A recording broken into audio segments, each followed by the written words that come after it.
धीर्धैनं श्रवणपटे अतिवरा महावाक्य जनार्दन सच्चिदानंद त्वं शरणं ब्रजेश यादवेन्द्रं दयादाता पुंडरीक्षा शीर्षाघर्षणं कमलनयनं नमस्तुते नमामि श्रीहरि। धैर्य से जिसको धारण किया जाता है, कर्णपटुओं से जिनका पान किया जाता है, ऐसे सच्चिदानंद भगवान श्री यादवेंद्र सरकार को मैं नित्य ही चिंतन करता हूँ, नमन करता हूँ। जिनको नमन करने से मंगल आदि मंगल तो हो ही जाते हैं, साथ ही में बहुत बड़ा बल मिलता है मनुष्यों को। राम रामेति रामेति रमे रामे मनोरमे सहस्रनाम तत्वतुल्य राम नाम वरानने। राम सूर्य राम तेज राम प्रकाशमय मान, भारत के भगवान है मर्यादा पुरुषोत्तम राम। राम जगत का सार है, झूठा ये संसार। राम बिना सारा जगत सब सत्ता बेकार। सत्य रूप है राम जी, भारत करे प्रकाश। और लंका में आने वाला है आज से बड़ा निवास। लंका में विनाश होगा जब छाया विदेश में ग्रहण पड़े। बैसाख मास पड़ जाए अगर और गुरुवार अमावस जो पड़े तो उल्टे दिन हो जाते हैं, उल्टी सत्ता हो जाती है। सब कुछ उल्टा हो जाता है जब काल कर्म गति आती है। तो काल कर्म की गति को टाल सके नहीं कोई। सूर्य ग्रहण पड़ गया लंका में, मेष राशि ये हो। लंका की मेष राशि थी और लंकापति रावण की तुला राशि थी। और देवगुरु बृहस्पति मेष राशि में प्रवेश करने वाले थे और सूर्य भगवान जिनका जन्म ही रघुवंश में हुआ, सूर्यवंश में हुआ, उनकी भी तुला राशि थी। और मेष राशि का सूर्य उच्च का होकर के लंका में चमक रहा था। अश्वनी नाम का था नक्षत्र और विषकुंभ योग जब पड़ा हुआ। कलयुग में लंका की धरती पर देखो ग्रहण ये खड़ा हुआ। उल्टे दिन जिसके होते हैं, उल्टे विचार मन भाते हैं। उल्टे ही सलाहकार मिलते, सब कुछ उल्टे हो जाते हैं। तो उल्टा हो गया लंका में और जब पड़ा ग्रहण गति जान। और लंका सोने की 7 समंदर में जा कूद गए हनुमान। मंगल की राशि है मेष, और हनुमान जी मंगल करने ही जाते हैं, चाहे वो लंका में जाएं चाहे वो भारत में रहें। तब भगवती जगदम्बा उमा महारानी ने भगवान शंकर से पूछा, महाराज राम आपके इष्ट देव हैं और अवध रूप सूर्य गतिमान, फिर क्यों नहीं दिया आपने राम को सोने की लंका का दान। भारत और लंका में हमको अंतर आप बता दीजिए। असुर शक्ति दानवता को और कैलाशपति लंका दीजिए। आपने लंका रावण को क्यों दी महाराज? आप तो गुरु हो, गुरुवार का दिन है, विषकुंभ योग पड़ा हुआ है। तब कहा हंस करके शंकर ने, और अब मैं ग्रहण लगाऊंगा, जो लंका लेकर जावेगा और मैं खुद ही काल बन जाऊंगा। 11वां रुद्र बनूं, हनुमान रूप में आऊंगा और लंका काली कर दूं सारी, और मैं ही ग्रहण लगाऊंगा। तो मैं दान भी दे रहा हूं और लंका को उल्टा कर दूंगा, काल आ जाएगा। लंका का उल्टा उमा जी काल होता है, इसलिए मैं काल को तो दानवता का काल चाहता हूं, मानवता का नहीं। और मर्यादा पुरुषोत्तम राम मानवता के प्रतीक हैं, इसलिए मैं उन्हें ये सोने की नगरी लंका काल, इसका उल्टा काल होता है, ये कैसे दूं और किस हैसियत से दूं? राम त्रिलोकीनाथ हैं, इष्ट देव हमारे हैं और भारत में उज्जवल भविष्य करते वो मानवता को प्यारे हैं। तो भारत और लंका में क्या अंतर होता है? भारत का भी उल्टा कर दें तो भारत का उल्टा होता है तरभा। जो भारत में आएगा बैतरणी नदी से तर जाएगा, उसका भाग्य, भा का मतलब भाग्य, जग जाएगा और भाग्य को भगवान बना देंगे। तो चारों युगों में जिसका जन्म भारत में हो, समझ लो भगवान की विशेष कृपा उस राजा और प्रजा पर रहती है, बशर्ते वो राजा उल्टे काम न करे।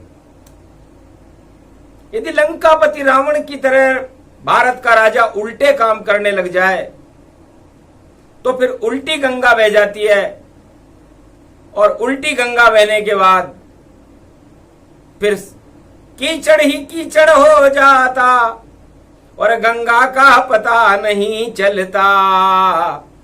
विषकुंभ योग बन जाता है, उस सत्ता में सब विष रहता। तो जब जब उल्टी सत्ता भारत और 4 युगों में आती है तो विष का घड़ा भर जाता है और स्वयं नष्ट हो जाती है। तो ये 20 अप्रैल को जो ग्रहण आया है, ये विषकुंभ योग में आया है और विदेश में आया है। अब विदेश की जितनी सत्ताएं हैं, यदि वो अपनी प्रजा के लिए विष भर रही होंगी, अपनी सत्ता को बचाने के लिए छल कपट पाखंड कर रही होंगी, तो निश्चित पतन होए सरकारा, रोक सके कोई रोकन हारा। निश्चित डूबे वह सब सत्ता, सब कुछ उल्टा होए, लंका नगरी उल्टी होए, काल रूप गति होए। तो काल कर्म की गति से सोने की लंका काली होकर के काल की लंका बनने वाली है। विषकुंभ योग है। अब विषकुंभ योग लंका में त्रेता युग में पड़ा तो कुंभ से जन्मे जानकी जनकपुरी प्रगटाय, अमृत जन्मा कुंभ से अमृत राम जी लाए। जनकपुरी में कुंभ में से जनक जानकी सीता जी का जन्म हुआ और उस अमृत को भगवान राम अयोध्या में लेकर के आए थे, वरना उस कुंभ में विष भरा हुआ था। सारे देवताओं का और एक एक बूंद खून की उसमें डाली गई थी और उस विष के मटके से अमृत शक्ति का जन्म हुआ, सीता जी का जन्म हुआ। तो कितना विष होता है अमृत, और सीता तो अमृत होती है, और अमृत को राहु केतु लूटते हैं तो ग्रहण गति वह होती। तो उस अमृत को पंचवटी से और लूटा रावण सरकार, और लूट पाट से हो गई लंका बंटाढार। तो जो भी राजा लूटपाट करता है, चाहे वो भारत में करे या विदेश में करे या किसी भी देश में करे संसार के, उसके ग्रहण लग जाता है, और आज से ही लग गया है। इसलिए चाहे विश्व की कोई भी सत्ता गर सत्य छोड़ कर जावेगी, और लूट मार में फंसे अगर तो स्वयं नष्ट हो जावेगी। ऐसा ग्रहण कलयुग पड़े और पड़े विदेश गति जान, और सारे ही संसार में और ग्रहण लगा भगवान। ये भगवान की कृपा से लगता है ग्रहण भी। रावण के लगा त्रेता युग में जब सीता लूट के लाया था, और इतना घमंड था रावण को, और सारा विश्व चकराया था। उल्टे थे उसके सलाहकार, उल्टे ही सब कुछ सचिव बने, उल्टी ही लंका हो गई सारी। और जब ग्रहण बैसाख मास लगे तो ऐसा ग्रहण लगा रावण के, भूल गया सब ज्ञान, गुरु की बात को भूल गया और लूटी सीता आन। हमने रावण से कब कहा था कि तू लुटेरा बनना, भ्रष्टाचार करना, पराई स्त्री को लूट लेना और अधर्म के धन से अपनी लंका के अंदर खजाने को भरना, ये किसने कहा था? छल कपट प्रपंच चोरी से बचा रहे तो राज रावण होगा भारी, घर चुरा ले पर नारी को तो सत्ता हट जाएगी सारी।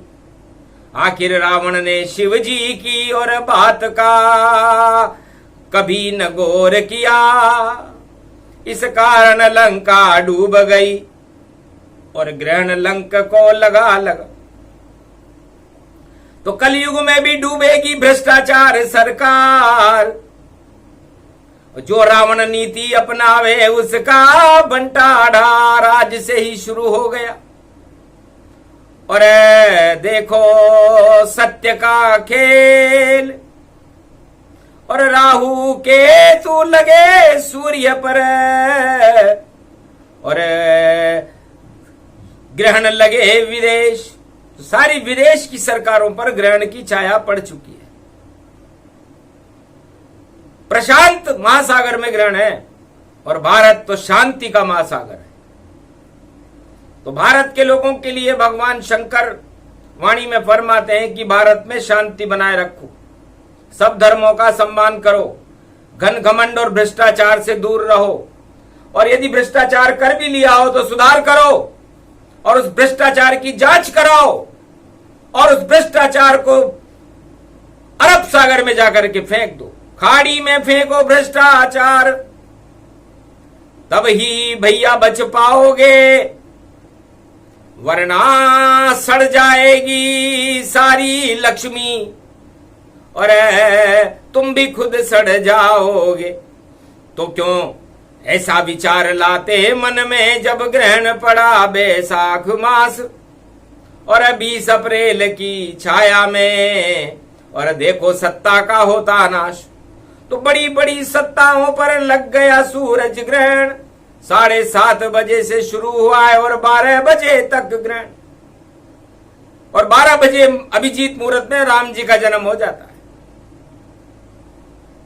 तो बैसाख का मतलब सभी राजाओं की साख खतरे में है, क्योंकि सभी राजाओं के सलाहकार इस समय उल्टे हो रहे हैं।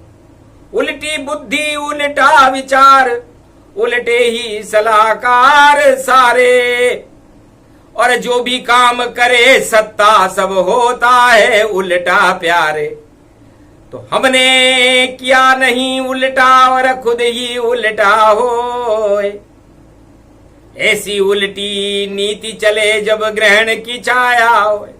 तो ग्रहण सद्बुद्धि को हटा करके कुबुद्धि पैदा कर देता है, और वो राजा कोई सी भी सलाह ले और कोई सा भी नीति चलाए, कितनी भी षड्यंत्र से चलाए, कितनी भी कैसी भी गोपनीय चलाए, भंडाफोड़ होता है और सब काम उल्टा हो जाता है। इस समय हो रहा है।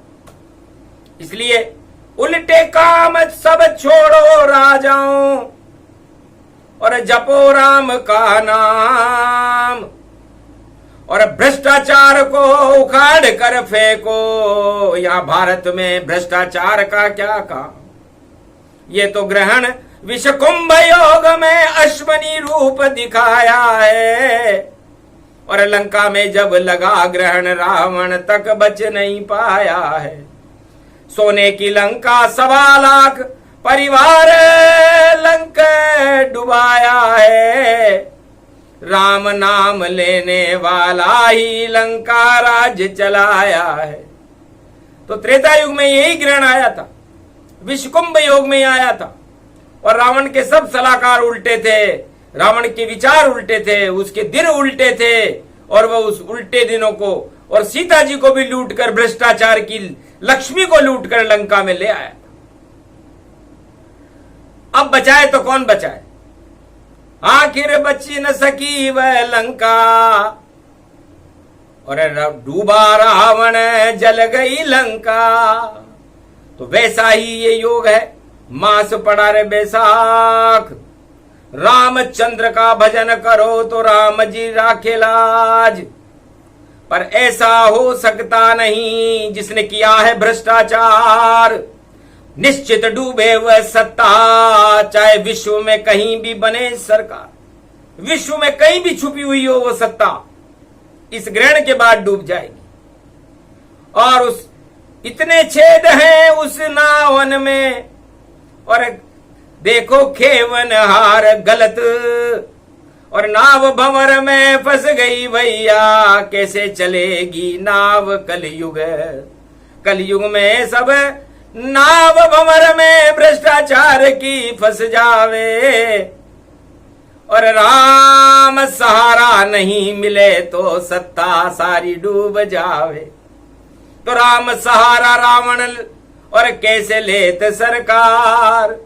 रावण राम विरोधी था और डूब गया रे दरबार। इसलिए लंका की सरकार डूब गई, ग्रहण ने डुबो दी। और जब ग्रहण पड़ा तो गुरुवार का दिन था। तो भगवान शंकर से जब उमा जी ने यह प्रश्न पूछा, तो भगवान शंकर ने कहा कि भारत तो है भाग्य विधाता, भारत में भगवान नहीं आता। चारों युग में राम कृष्ण और आते हैं भगवान। जो जन्मे इस भारत में उसका राम करे रे कल्याण। पर राम तभी करते कल्याण जब बातें राम की माने वो, और राम से लगन लगा ले राजा प्रजा, तो राम कृपा को पाले वह। और अंदर कोई षड्यंत्र रचे, छल पाखंड कोई भारत में रचे, तो फिर पूरे त्रिलोक में उसे कोई बचा नहीं बचे। वो तो नचे नचे ऐसा ही नचे और नचते नचते सत्ता ही हटे। लाखों की हट गई अब भी हटे और बार बार जब पाप बढ़े तो पाप हटा दे पुण्य को और कुबुद्धि प्रगटाए। ग्रहण पड़ा है घोर अमावस और मध्य काल तक पाए। तो ग्रहण में तो हमें भगवान का नाम उच्चारण करना चाहिए, उनकी शरण में रहना चाहिए। भारत भगवान राम का देश है और राम जी ने भारत को बचाने के लिए सत्ता ही छोड़ दी। जंगल जंगल घूम रहे हैं, देखो राम लखन युवराज। ताज हट गया अवध का उनका और जंगल में पहुंचे महाराज। ऐसो ग्रहण लग्यो जब अवध में, सत्ता छोड़ गए महाराज और सन्यासी बन गए राम जी और सत्ता से ले लिया सन्यास। धर्म कर्म सब हुए विपरीता जब से गए राम और सीता। तो राम और सीता और लक्ष्मण पुण्य थे भारत। जैसे ही इन्होंने अयोध्या छोड़ी, अयोध्या के ऊंधे तबले हो गए। इसलिए महत्व अयोध्या का नहीं है, महत्व है राम लक्ष्मण सीता। चक्रवर्ती सम्राट और युवराज थे भारत के और अयोध्या की राजगद्दी बड़ी छोटी थी, एक पल भी लगाया नहीं और पिता आज्ञामान। और ऐसे पिता और पुत्र तो कलयुग में नहीं मान। कलयुग में तो ऐसे पिता पुत्र है ही नहीं। पिता अपने पुत्र को राजगद्दी से हटा दे, ऐसा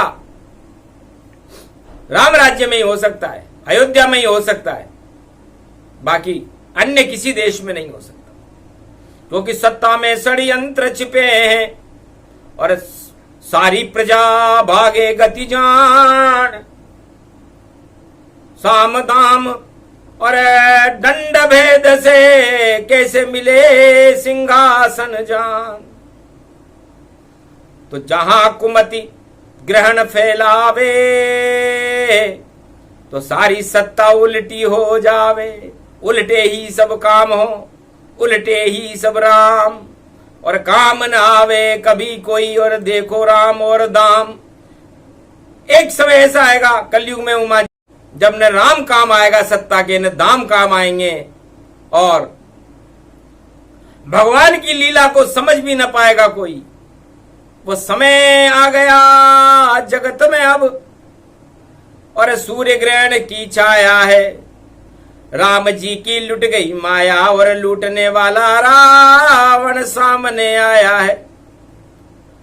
तो एक विदेशी लुटेरा रावण उसका नाम, लंका रूपी विदेश में और भवन बड़ी थी शान। उसका सोने का भवन था, लेकिन सब कुछ उल्टा हो गया और रावण गया स्वर्ग पठाए। ग्रहण की काली छाया पड़ गई, लंका लुट गई जाए। तो भ्रष्टाचार की छाया, लूट की छाया जिस राजा के ऊपर पड़ती है उसका राज ताज लुट जाता है। राम विजय से पहले ही लंकापति का रावण का ताज 3 बार गिरा था। आखिरी बार तो राम जी ने गिराया, एक बार अंगद ने गिराया, एक बार हनुमान ने गिराया। फिर भी रावण समझ न पाया, चक्रवर्ती खुद को बतलाया। ताज गिर गया लंका में सारा और रावण रामचंद्र से हारा। ग्रहण पड़ा और त्रेता में प्यारा, वही योग कलयुग में धारा। अश्वनी नक्षत्र केतु का है और केतु सत्ता काटता है और उल्टी कर देता वह सत्ता जो भ्रष्टाचार को पालता है। तो जितनी जगत की सत्ता है जो पाले रे भ्रष्टाचार, अंत उन सब का होएगा कलयुग में सरकार। तो सारी सत्ताएं विश्व में कहीं भी हो, उनका अंत नजदीक है। बोल रहे शिव कैलाश पे वाणी, सुनो उमा दक्ष कुमारी। शिव की वाणी सूर्य ग्रहण में और गुरु अमावस जान, और शिव का महीना बैसाख है, और राम राम जप जान। ओम हिम ओम ग्रीवा स्वाहिम काओदामर पर सिंह हिंग किंग त्वम स्वांग स्वाम राम राम। स सतवासा सशक्ष परिभव तथाक्षत घम घम दस सुखम। श्री राम रमो मनोरमे सहस्त्र नाम तत्वतुल्य राम नाम वरा।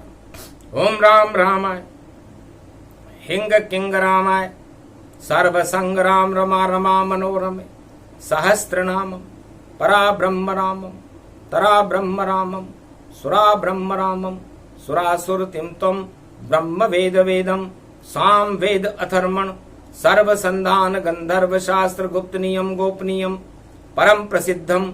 श्री राम राम हे मनोरमा रामम हिंग रामम सिंह रामम रिंग रियांग सिंह श्री राम। ओम संत स्वाय राम, ओम पन्न स्वाय राम, ओम तस्वाय राम, ओम वर्णाय राम, ओम हिगराय राम, ओम सियाय राम, ओम ब्रह्माय राम, सर्वभूतेश्वराय सर्वमंगलदाय रामाय राम। सर्व उदयता त्रियोतातोका सोमवारी भवसा सोम परिभ्रवम ब्रह्मांशु स्वाहा तन्मयो। ओम श्री राम रामास्ति कवचधारियम विपत वकाड़े लड़े प्रकंड विद्वम। तंडाद तंडाल नाशम चांडाल नाशम रुद्रनाशम क्रोधनाशम भयनाशम।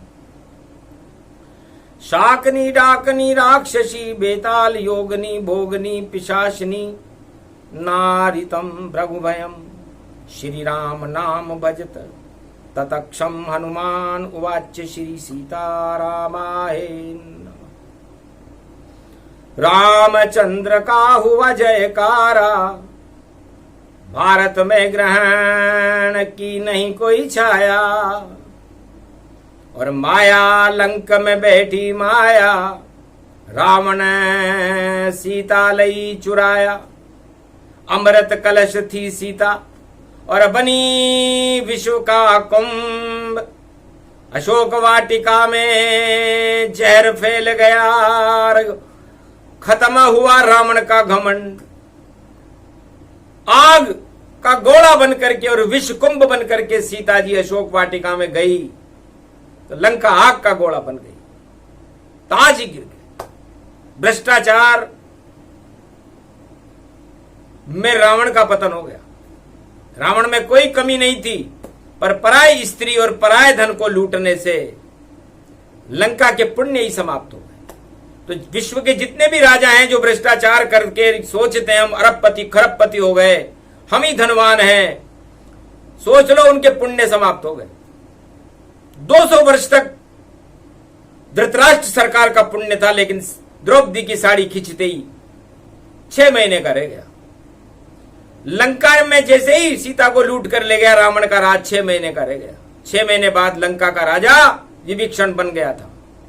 6 महीने बाद द्वापर युग में भारत और हस्तिनापुर के सम्राट विभीषण और पांडव बन गए थे। लंका में विभीषण बना और द्वापर में पांडव बने।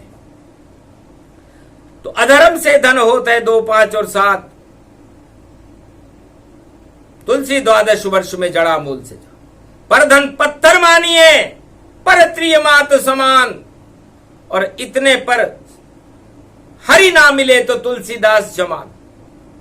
इसलिए भारत वालों को तो भगवान को बुलाना चाहिए। भगवान को बुलाने का देश है भारत। और भारत की 1.25 अरब प्रजा को तरण तारण भगवान ही करते, उनके भाग्य को जगाते। और लंका में लंकापति रावण 14,000 खरदूषण और 1.25 लाख नातियों की भाग्य को जगाता था, लेकिन जगा नहीं सका। भ्रष्टाचार और सीता को लूटने का परिणाम लंकापति को ग्रहण लगने के बाद भोगना पड़ा। वो ग्रहण यही है, वही बैसाख का मास था और वही गुरु अमावस जान। और चारों युग में राजाओं के पास गुरु नहीं मान। हिरण्याकश्यप ने शुक्राचार्य की बात नहीं मानी, नष्ट हो गया। रावण ने समृद्ध गुरु भगवान शंकर की बात नहीं मानी, नष्ट हो गए। द्रोणाचार्य की बात कौरवों ने नहीं मानी, नष्ट हो गए। और कलयुग में किसी भी विश्व के राजा के पास समृद्ध गुरु नहीं है, इसलिए वो सलाह ले तो किससे ले? वो सलाह अपने सरकार के मंत्रियों से लेता है। और मंत्री में इतना ज्ञान नहीं, मंत्री तो खुद ही किसी साधु फाधु के चक्कर काटते रहते हैं कि हमारा भविष्य बताओ। जो देश का भविष्य बनाने वाले सरकार होती है, वो अपना भविष्य झोपड़ी में रहने वाले साधुओं से पूछते हैं, महाराज हमारा भाग्य क्या है? तब एक मारकंडे बैठे हुए थे, कलयुग में हिमालय के ऊपर बैठे हुए थे। काली कमली का आश्रम था, जमुनोत्री में उनकी कुटिया थी। बैसाख के महीने में तपस्या कर रहे थे, एक राजा पहुंच गया।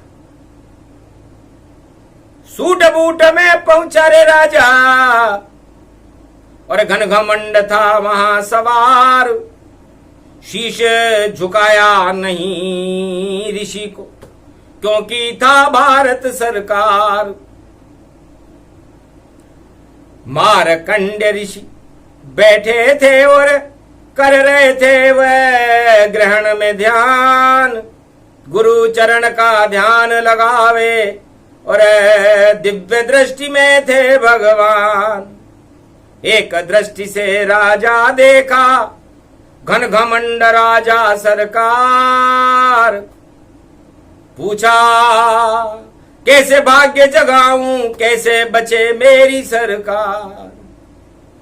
तब उठा कमंडल छींटे मारे और अच्छा हुआ जो आए दरबार। योग लगा रहा हूं मैं, राजा जो सबसे बड़ी त्रिलोक सरकार। मैं कैलाशपति भगवान शंकर जो त्रिलोक की बड़ी सरकार है, उनका ध्यान लगा रहा हूं। आप कहां की सरकार और इस आश्रम में क्या लेने आए? महाराज मैं भारत की सरकार हूं और आया दर्शन करने। संकट छाया है मुझ पर और मार्गदर्शन करो मुनिवर। तब कहा ग्रहण में आए हो, पर भारत नहीं है ग्रहण। भ्रष्टाचार मत करना राजा, ये हमसे नहीं होएगा सहन। बस जाओ अपनी सत्ता जब तक चले चलाओ। भ्रष्टाचार अगर किया राजा तो डूब स्वयं खुद जाओ। फिर संत कुछ नहीं करेंगे, जो कहना सो कह दे। हमारे पास अब समय नहीं, हमें शक्ति ले अभिषेक। ग्रहण में हम किसी से ज्यादा बात नहीं करते। मौन हो गए संत वहां पर, मारकंड मन में मुस्काए। शिव शंकर बोले भंडारी, कौन है राजा यहां पर आए। संकट में जब राजा होवे और आश्रम पे आ जाता है। अरे राम नाम जपो भारत वालों, भारत राम बचाता है। संत तो भक्ति करते सारे, उनको राज गद्दी नहीं भाता है। उनका राजा रामचंद्र है, वह कृपा उन पे कर जाता। तो संतों पे तो राम जी की कृपा होती है और सत्ता पर राम जी की कृपा नहीं होती।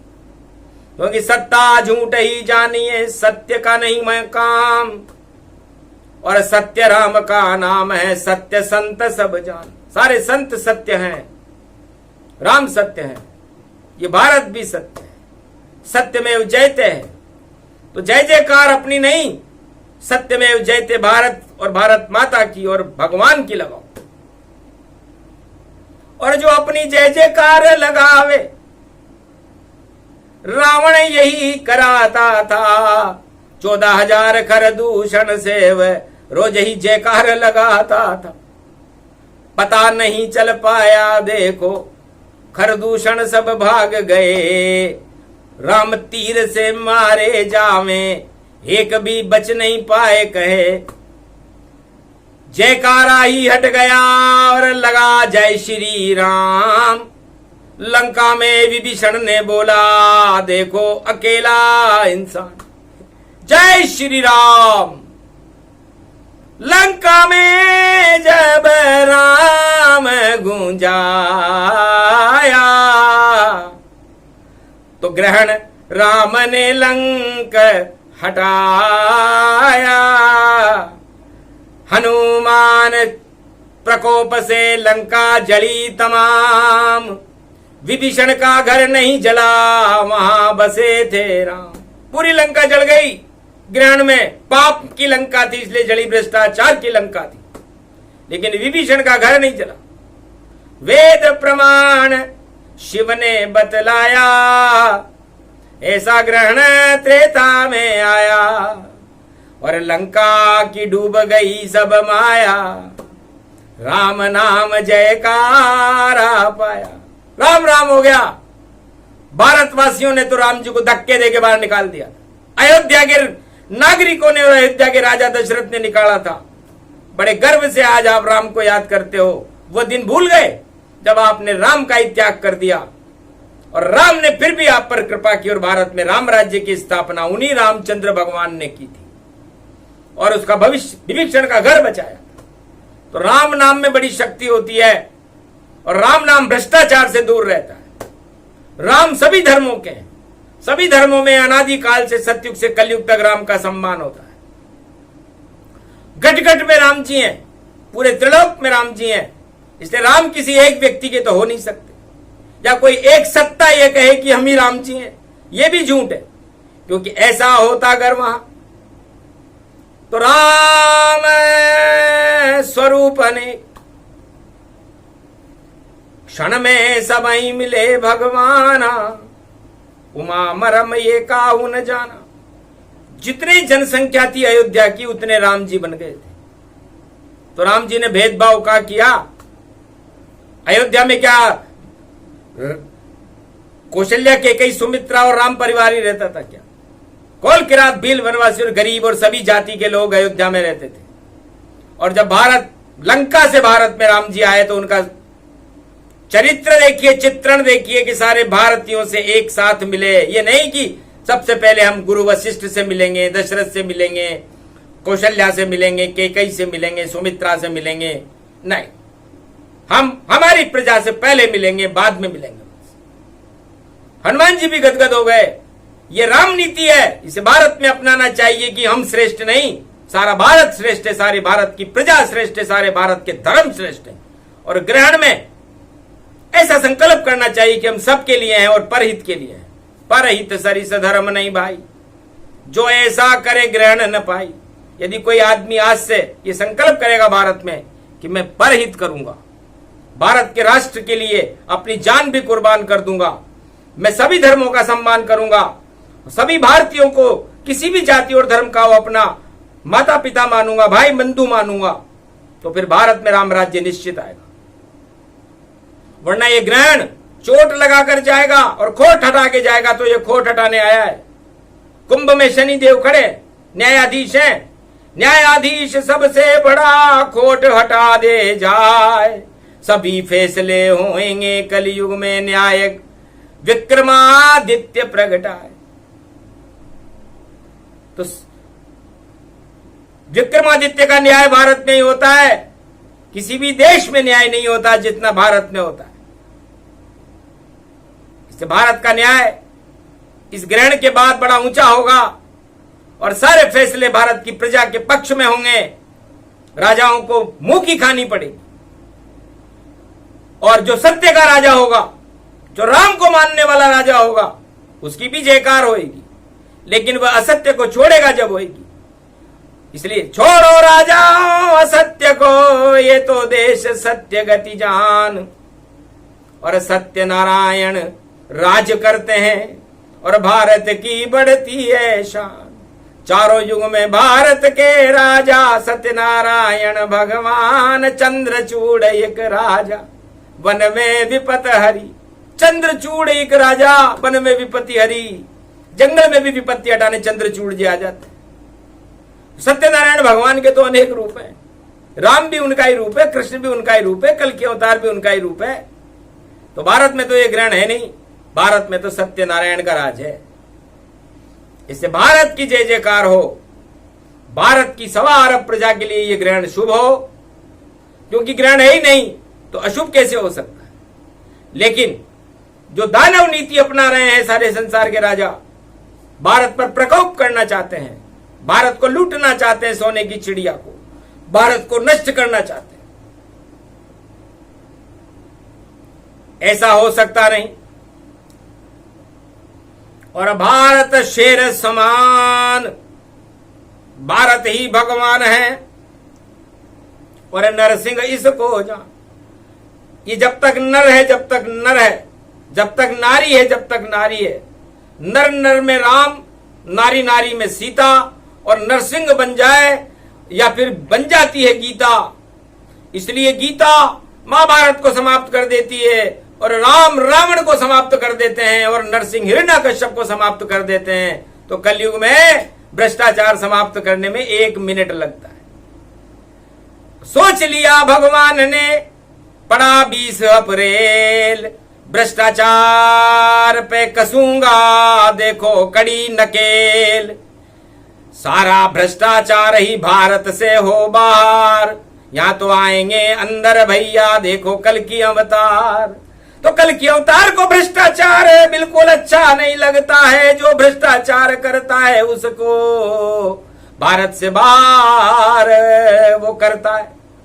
तो भारत की शक्ति बड़ी और ग्रहण पड़ा है विशेष। भारत में तो है नहीं और भारत में दरवेश। तो ये कल की अवतार है और भारत शक्ति महान। चारों युगों में भारत पर कृपा करे भगवान। ये प्रसंग जो भी सुने और ग्रहण रूप प्रसंग, राम नाम ही ग्रहण करो और छोड़ो भोगों के रंग। सारे भोगों का त्याग कर दो। हरि की पेड़ी पर स्नान करो, गंगा में स्नान करो, दान करो, भगवान के गुणगान करो। है भारत वालों आपका कल्याण है। लंका का तो पतन होकर रहेगा। इसलिए आज से ही लंका नीति और लंका का पतन शुरू हो चुका है और परशुराम भगवान का उदय रविवार को होगा और 23 में 23 होगा, क्योंकि पहली बार 23 पड़ा है और 23 में पड़ गए 23 और परशुराम का परसा चाले कलयुग में प्रगटे जगदीश। 2023 में 23 अप्रैल को भगवान परशुराम परसा लेकर पधार रहे हैं और देवगुरु बृहस्पति 22 तारीख को मेष राशि में पधार रहे हैं और ये ग्रहण मेष राशि में ही है। तुला राशि रावण की थी, वहां केतु बैठा हुआ है जो काटेगा। तो जितने भी रावण नीति के लोग हैं उनको केतु काट देगा। मेष में राहु है, वहां पर सूर्य बैठे हुए हैं, वहां पर गुरु आने वाले हैं और बड़े विचित्र योग हैं। और इस समय मीन राशि में बृहस्पति हैं और सारा योग, सारी कुंडली और सब कुछ दिया बताए। भारत के राजा प्रजा के लिए शुभ है ये ग्रहण और भारत भाग जगा है। तो भारत के भाग्य जगेंगे, भक्तों के भाग्य जगेंगे और भ्रष्टाचार का अंत होगा। इसे कोई रोक नहीं सकता। बोलो जय श्री राम, जय भारत माता, जय श्री कृष्ण, जय शिव शक्ति, कैलाशपति भोलेनाथ की आज की आनंद की जय।